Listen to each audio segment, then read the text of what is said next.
Quel étonnant symptôme que celui de la perte du goût et de l'odorat. Quelles inquiétudes aussi quand ces symptômes durent alors qu'on est guéri.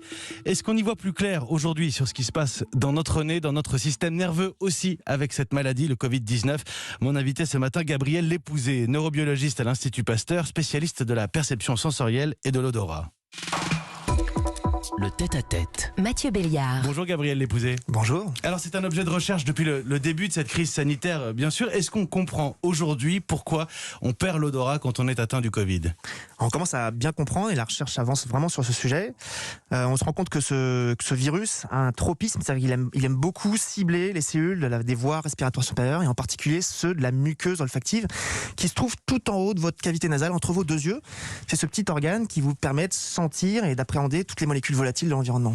Alors, tiens, j'allais vous poser la question un peu plus tard, c'est quoi sentir ? Parce que, pour le goût, on comprend, on a des capteurs sur la langue, pour l'ouïe, on fait vibrer un tympan, la vue, le toucher, tout ça, on l'a. C'est quoi sentir ? Alors sentir, c'est la présence de molécules volatiles dans l'environnement, d'un croissant, d'un morceau de pain, vont s'échapper dans l'air et vont converger par l'inspiration jusqu'à cette muqueuse nasale, tout en haut de votre cavité nasale. Et en fait, cette cavité nasale, elle est assez tortuée, donc le flux d'air va être amené là-haut. Et il y a un deuxième chemin pour apporter des molécules volatiles à notre muqueuse olfactive tout là-haut, c'est par la bouche. Ça, les gens parfois le mélangent un petit peu, une expérience qu'ils peuvent faire ce matin simplement. Ils vont se boucher le nez, ils vont mettre un aliment dans leur bouche, ils vont mastiquer. Ils vont fermer la bouche et ensuite ouvrir leur nez. Et quand ils vont ouvrir leur nez, ils vont expirer de l'air. Et l'air qu'il y a dans leur bouche va passer par l'arrière de la bouche et monter dans le nez. Et ils vont sentir ce qu'on appelle la rétronasale, cette capacité de sentir les odeurs qui sont présentes dans notre bouche et qui vont donner le goût. Le goût, c'est finalement une dimension aromatique. Une dimension donc des odeurs, une dimension gustative, les saveurs, sucrées, salées, acides, amères, umami, et puis toute la texture du croissant de ma tartine de ce matin. D'où le lien entre les deux. Alors notre spécialiste santé, Victor Delande, nous rassurait ce matin, 90% des malades vont retrouver l'odorat en quelques semaines seulement, mais pour les 10% restants, ça peut durer, et durer de longs mois. Si j'ai bien compris, le virus se nicherait en fait dans des cavités de notre nez, précisément là où ces neurones reconnaissent les odeurs.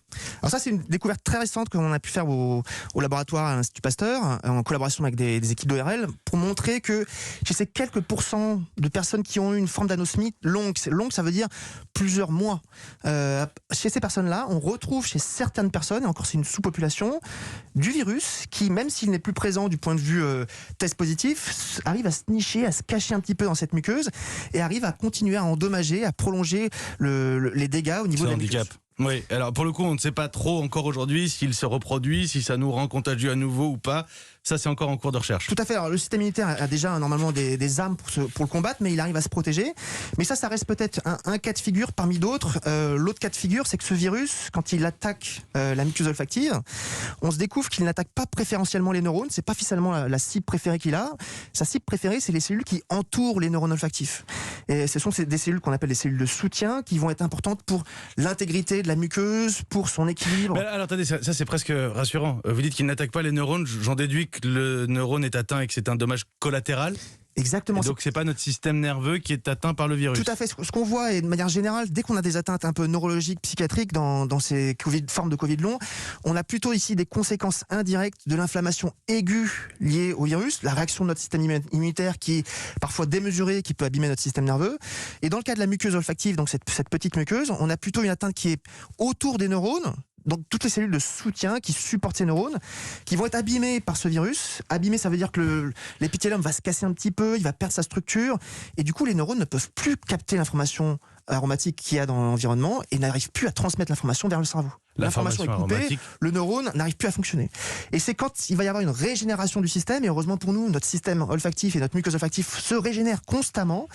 Cette régénération va ramener des cellules qui ont été endommagées, et au bout de 10-15 jours, vous allez retrouver l'odorat de manière assez subite, aussi subitement que vous l'avez perdu. Alors, nous sommes tous enorgueillis d'avoir appris un nouveau mot ces derniers mois, c'est l'anosmie, la perte d'odorat. Vous parlez de parosmie. Est-ce que vous pouvez expliquer ces termes et la différence surtout ? Alors, l'anosmie, donc c'est la perte totale d'odorat, vous ne sentez plus rien du tout, qu'on sépare un petit peu aussi de ce qu'on appelle l'hyposmie, hypo un peu plus faible, ça veut dire qu'on sent un peu moins bien qu'une personne normale. Et la parosmie, c'est une forme un peu curieuse où on va être capable de sentir des odeurs, peut-être à faible seuil, mais toutes les odeurs vont avoir une odeur un peu désagréable. C'est comme si tout ce que vous mangiez, tout ce que vous sentez, avait une odeur assez similaire, mais plutôt une odeur de solvant. Chez certaines personnes, c'est une odeur de solvant, d'autres personnes, c'est une odeur de vernis, d'autres personnes, c'est une odeur de fumée. Ils ont l'impression que tous sentent à peu près la même chose. Parosmie, ça veut dire qu'on a vraiment une altération de la perception olfactive avec quelque chose qui est un peu nuageux. Tout ça, ça veut dire quoi? Ça veut dire que entre l'anosmie et la récupération, la convalescence jusqu'à retrouver son odorat, il y a plusieurs étapes de convalescence, notamment cette étape de parosmie où c'est le moment où le système olfactif va se reconnecter au cerveau. Ouais. Et dans ce phénomène de reconnexion, cette reconnexion n'est pas parfaite et du coup on a un message qui est un peu brouillé et du coup on sent à peu près la même chose partout pour tout le monde. Alors, la bonne nouvelle, c'est que finalement, et là vous êtes rassurant sur ce point-là, ça se répare, même si c'est long, il y a de la rééducation, on peut s'exercer chez soi, travailler son odorat. C'est extrêmement important. Juste pour donner quelques chiffres, le système olfactif donc, se régénère tout le temps, mais ce temps de régénération, pour qu'une cellule réarrive à redevenir mature, il lui faut 30 jours, mais il lui faut aussi 3 à 6 mois pour se reconnecter au cerveau. L'étape la plus longue dans ce processus de convalescence, c'est de se reconnecter le nez avec le cerveau. 3 à 6 mois, c'est long, donc c'est pour ça qu'il faut prendre le temps et la patience de mesurer sa convalescence. Et une des meilleures manières qu'on a trouvé aujourd'hui de stimuler et de renforcer ce retravail de reconnexion du nez avec le cerveau, c'est la stimulation olfactive. Effectivement, quotidiennement, c'est mon meilleux conseil et c'est celui aussi de nombreux ORL vous allez voir, dans le monde entier. ça peut être agréable, écoutez bien. On peut... Non, mais je disais, ce que vous allez dire peut être agréable. Il faut stimuler son odorat. En fait, on se découvre que quotidiennement, si on va essayer de stimuler son nez en sentant des odeurs de manière régulière, matin et soir, mais aussi de rester curieux sur tout ce qu'on mange, de diversifier son alimentation, l'idée c'est d'augmenter les chances de stimuler nos neurones. Et pourquoi c'est important? On découvre aujourd'hui, surtout avec des recherches qui sont faites sur des modèles animaux, que plus je stimule ces neurones qui sont en croissance, qui sont en développement, plus je stimule leur stabilité et plus je leur donne les chances de se reconnecter efficacement avec le cerveau. Stimulez votre odorat, la vanille, allez-y, la menthe, profitez-en, le chocolat, le clou de girofle, je sais pas, des choses qui sentent fort. Il faut prendre des odeurs familières, exactement, c'est la clé, parce que comme ça on va les reconnaître plus facilement et le plaisir est renouvelé. Et reconnecter nos neurones, donc nos capteurs olfactifs au cerveau. Gabriel Lépouzet, neurobiologiste à l'Institut Pasteur, c'est absolument passionnant. Et on se pose tous ces questions depuis de longs mois, spécialiste de la perception sensorielle et de l'odorat en particulier. Merci beaucoup. Merci à vous. Merci d'être venu exposer vos résultats, vos recherches de l'Institut Pasteur sur Europe 1 ce matin. Il est 7h50.